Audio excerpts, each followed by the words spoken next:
A pedra voou e o gigante caiu. Mas durante 40 dias ninguém ousou enfrentá-lo, até que um pastor decidiu avançar. E os filisteus ajuntaram os seus exércitos para a peleja. E congregaram-se em Socó, que está em Judá, e acamparam no vale de Elá. E Saul e os homens de Israel se ajuntaram e se puseram em ordem de batalha contra os filisteus. Então saiu do arraial dos filisteus um homem guerreiro, cujo nome era Golias, de Gate. Tinha de altura 6 côvados e 1 palmo.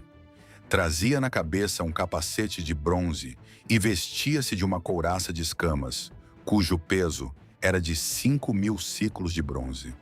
E o ferro de sua lança pesava 600 siclos. E o que levava o escudo ia adiante dele. E ele se apresentava e clamava às tropas de Israel, dizendo: Escolhei dentre vós um homem que desça contra mim. Se puder pelejar comigo e me ferir, seremos vossos servos.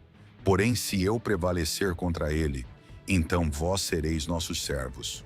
Ouvindo, pois, Saul e todo Israel estas palavras, espantaram-se e temeram muito. E Davi era filho daquele homem efrateu, cujo nome era Jessé. E Davi apacentava as ovelhas de seu pai. E vindo ele ao arraial, ouviu as palavras do filisteu. Então falou Davi aos homens que estavam consigo, dizendo: Quem é este incircunciso filisteu para afrontar os exércitos do Deus vivo? E suas palavras foram anunciadas perante Saul. Disse Saul a Davi: Não poderás ir contra este filisteu para pelejar com ele, pois tu ainda és moço e ele homem de guerra desde a sua mocidade. Porém Davi respondeu: O Senhor me livrou das garras do leão e das garras do urso. Ele me livrará da mão deste filisteu. Então disse Saul a Davi: Vai, e o Senhor seja contigo. E, levantando-se o filisteu para encontrar-se com Davi, Davi se apressou e correu ao combate. E disse o filisteu a Davi: Sou eu algum cão, para vires a mim com paus? Porém Davi disse ao filisteu: Tu vens contra mim com espada, e com lança, e com escudo. Eu, porém, vou contra ti em nome do Senhor dos Exércitos, o Deus dos exércitos de Israel, a quem tens afrontado. E sucedeu que Davi lançou a mão ao alforge, tomou dali uma pedra e com a funda a atirou. E a pedra feriu o filisteu na testa, e se lhe cravou na testa. E ele caiu com o rosto em terra.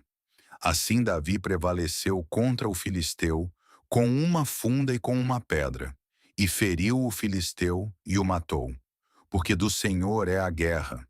Assim Davi prevaleceu contra o filisteu com uma funda e com uma pedra, porque do Senhor é a guerra. Agora entra a aplicação breve. O tamanho do inimigo nunca foi o verdadeiro problema. O verdadeiro desafio sempre foi a fé. Quando Deus é contigo, nenhum gigante permanece de pé.